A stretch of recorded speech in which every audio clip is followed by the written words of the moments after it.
अस्सलाम वालेकुम दोस्तों, कैसे हैं आप। मैं हूं अदनान हुसैन। आप देख रहे हैं मेरा यूट्यूब और फेसबुक चैनल। भारत ने अब इस बात को तस्लीम कर लिया है कि चीन ने भारत की ईंट से ईंट बजा दी है। ये मैं नहीं कह रहा, बल्कि भारत के अपने डिप्टी आर्मी चीफ इस बात को एक्सेप्ट कर रहे हैं कि 4 दिन पाकिस्तान के साथ जो ऑपरेशन सिंदूर की लड़ाई हुई उसमें चाइना, पाकिस्तान और तुर्की थे वो भारत का मुकाबला कर रहे थे।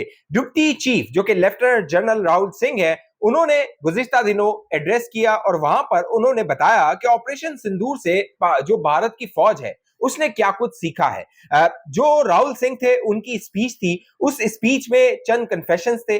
था कि जी हमने जो भारत था उसके कई कई बड़े लूप होल्स थे। उन्होंने एयर डिफेंस का जिक्र किया कि भारत का जो एयर डिफेंस था उसने कुछ हद तक परफॉर्म किया, लेकिन ज्यादातर वो परफॉर्म नहीं कर सका। साथ साथ उन्होंने कहा कि जो पाकिस्तान था उसने भारत की जो पॉपुलेशन सेंटर्स थे उनको टारगेट नहीं किया, लेकिन नेक्स्ट टाइम हमें तैयार रहना होगा कि पाकिस्तान उनको भी टारगेट कर सकता है। साथ साथ लेफ्टिनेंट जनरल राहुल सिंह ने इस बात को एक्नॉलेज किया और बताया कि आइंदा हमें रॉकेट्स को मजीद जो है वो रॉकेट की जो आर्टिलरी है उसको तैयार करना होगा, ड्रोन्स को हमें तैयार करना होगा, एयर डिफेंस को मजीद हमें बेहतर बनाना होगा। ये सारी वो चीजें हैं जो कि lieutenant general Rahul Singh deputy army chief ने कन्फेस की हैं। ये कन्फेशन ऑफ क्राइम कह लीजिए, कन्फेशन ऑफ डिफीट कह लीजिए, इसको आप कुछ भी कह लीजिए, लेकिन इनकी स्पीच के बाद, क्योंकि ये सिलसिला भारत की फौज में बहुत पहले से चल रहा है। जब अनिल चौहान ने ब्लूमबर्ग को इंटरव्यू दिया तब से ये सिलसिला शुरू हो गया था। अनिल चौहान से सवाल किया गया था कि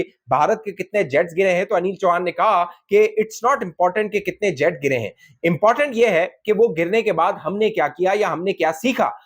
यानी उसमें कन्फेशन था कि हाँ पाकिस्तान ने जेट गिराए हैं। अब तक गवर्नमेंट लेवल पे, डिफेंस मिनिस्ट्री के लेवल पे भारत ने इसको एक्सेप्ट नहीं किया। फिर दूसरी जो कन्फेशन आई थी वो एपी सिंह जो कि एयर चीफ हैं, उन्होंने एक तकरीब से खिताब करते हुए कहा था कि हम कॉन्ट्रैक्ट्स करते हैं और हमें पता होता है ये कॉन्ट्रैक्ट्स हमारे पूरे नहीं होंगे। इस तरह के उन्होंने तेजस का कहा था कि तेजस जो जेट्स हैं वो हमें मिल नहीं रहे, हमें वो जल्द से जल्द मिल जाने चाहिए। दीगर उन्होंने बातें उठाई थी। उससे भी सायर हो रहा था कि जो भारत के एयर चीफ है वो कह रहे हैं कि ऑपरेशन सिंदूर में जो भारत था उसका हाथ नीचे था, पाकिस्तान का हाथ ऊपर था। उसके बाद जो तीसरा कन्फेशन आया था वो अब से चंद दिन पहले, अगर आपने देखा हो, इंडोनेशिया में जो कि डिफेंस अताची हैं, उन्होंने ये एक्सेप्ट किया था कि हाँ हमारे प्लेन जेट्स गिरे हैं, पाकिस्तान ने हमारे जेट्स गिराए हैं, और उसकी वजह उन्होंने पॉलिटिकल लीडरशिप या पॉलिटिकल डिसीजंस को ठहरा दिया था। अब जो लेफ्टिनेंट जनरल कह लीजिए सिंह है, राहुल सिंह, उन्होंने जो कन्फेस किया है ये चौथे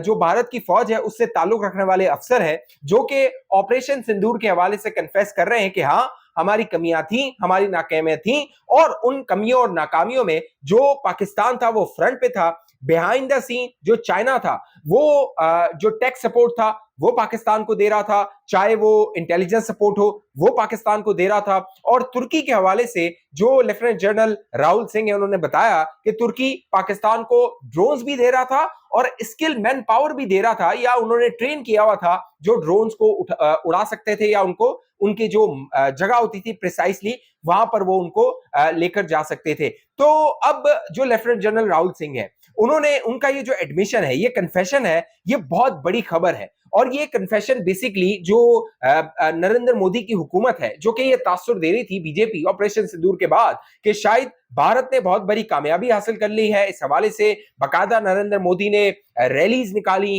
रोड शोज किए, ताकि आवाम को जो है वो बताया जाए कि देखिए ऑपरेशन सिंदूर में हमारी कामयाबी है। गोदी मीडिया जो था वो नरेंद्र मोदी के साथ लगा हुआ था और बताने की कोशिश कर रहा था। जो आवाम थी जो कि सवाल कर रही थी कि अगर हमने जेट्स गिराए हैं पाकिस्तान के, क्योंकि कहा जा रहा था कि F-16 गिरा दिया है, तो वो हमें दिखा दिया जाए। अगर F-16 का कोई पायलट हमने पकड़ लिया है तो वो हमें दिखा दिया जाए। पाकिस्तान की साइड पे जो क्लेम था, चाहे वो 3 राफाल गिराने का हो, Su-30 को गिराने का हो, MiG-29 को गिराने का हो, ये पाकिस्तान के जो क्लेम थे इसको दुनिया जो थी, इंटरनेशनल वर्ल्ड, वो इसको एक्सेप्ट कर ली थी। बाकायदा रॉयटर्स में उसकी तस्वीर आई, जो राफाल जेट्स गिरे थे उनकी वीडियोस आई, तस्वीरें आई, वो सब ने देख ली थी। अब जो राहुल सिंह है उन्होंने कहा कि जो भारत है उसके पास जो इक्विपमेंट है उसको एडवांस करने की जरूरत है, जबकि जो पाकिस्तान के पास 81% जो इक्विपमेंट है वो चाइना का है। अब यहां पे सवाल ये पैदा होता है, जो भारत है,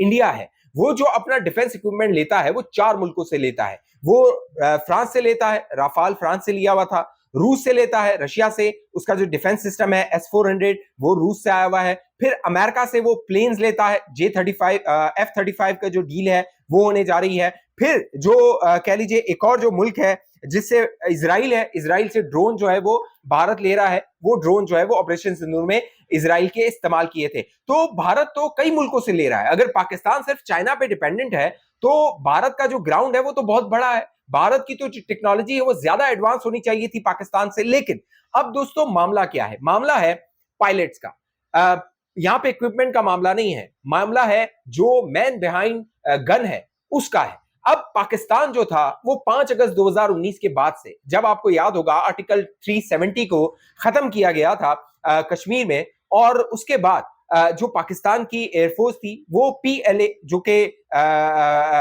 जो पीपल्स लिबरेशन है आर्मी है उसके साथ ट्रेनिंग कर रही थी, और जो चाइना की एयरफोर्स है उसके साथ पाकिस्तान की एयरफोर्स ट्रेनिंग कर रही थी और बड़े एडवांस लेवल पे कर रही थी। और आप अगर ये ऑपरेशन सिंदूर के 4 दिन देखिए, क्योंकि पहले जब जंग होती थी तो हम देखते थे सिर्फ आप शायद 2019 वाली देख लीजिए। 2019 में क्या था? 2019 में सिर्फ जो हमारे फाइटर जेट्स थे उन्होंने जो है वो कह लीजिए कि वो आए थे, उन्होंने फाइट की थी, वो हमने देखा था, अभिनंदन गिर गया था। लेकिन उसके बाद अब जो वॉर टेक्नोलॉजी है या वॉर टैक्टिक्स है वो चेंज हो चुकी है। अब आपके पास ड्रोन्स भी हैं, अब आपके पास मिसाइल्स भी हैं, अब आपके पास जेट्स भी हैं, फाइटर जेट्स भी हैं, अब आपके पास ग्राउंड जो आर्टिलरी है वो भी है, आपके पास रॉकेट्स भी हैं, आपके पास साइबर जो वॉर है वो भी है। आप साइबर हमले करते हैं, मिसाइल्स को जो है वो जैम करते हैं, हैक कर लेते हैं, जो डिफेंस सिस्टम होता है उसको हैक कर लेते हैं। तो अब बड़ी एडवांस टेक्नोलॉजी हो गई है। और पाकिस्तान ने ये जो 4 दिन जंग लड़ी थी दोस्तों, अमेरिका इससे बड़ा इंप्रेस हुआ। इसीलिए हमने देखा गुज़िश्ता दिनों जो पाकिस्तान के एयर चीफ थे वो अमेरिका गए। अमेरिका में बाकायदा जो डिफेंस के वहां पे ऑफिशियल थे, खास तौर पे जो अमेरिका की एयर डिफेंस है उसने ज़हीर बाबर सिद्दू के साथ इंटरेक्शन किया। और अब अमेरिका का मफाद क्या है? अमेरिका का मफाद यह है कि ज़हीर बाबर सिद्दू से समझा जाए कि ऑपरेशन सिंदूर में पाकिस्तान की स्ट्रेटजी क्या थी, पाकिस्तान की प्लान क्या था, हिकमत अमली क्या थी, किस तरह पाकिस्तान ने जो भारत था उसको मजबूर किया कि वो सीज फायर करे और भारत के जो जेट्स थे उनको गिराया गया। अब अमेरिका ये समझना क्यों चाहता है? अमेरिका एक तो जो भारत इंडिया है उसको पहले भी उसकी ये स्ट्रेटेजी थी कि भारत को यहाँ पे तगड़ा किया जाए ताकि चाइना को काउंटर किया जाए। लिहाजा अमेरिका ये जानना चाहता है कि पाकिस्तान ने कौन सी स्ट्रेटेजी अपनाई जो कि चाइना का इनपुट था, ताकि वो भारत को बताया जाए और भारत को मजीद एडवांस किया जाए चाइना के खिलाफ। ये अमेरिका की स्ट्रेटजी हो सकती है। जो ज़हीर बाबर सिद्दू पाकिस्तान के एयर चीफ अमेरिका गए में उसके पीछे ये मकसद हो सकता है। साथ साथ जो कह लीजिए पाकिस्तान है, पाकिस्तान के जो आर्मी चीफ हैं वो भी अमेरिका गए थे, वहां पे उन्होंने डोनाल्ड ट्रंप के साथ मुलाकात की। तो जो अमेरिका है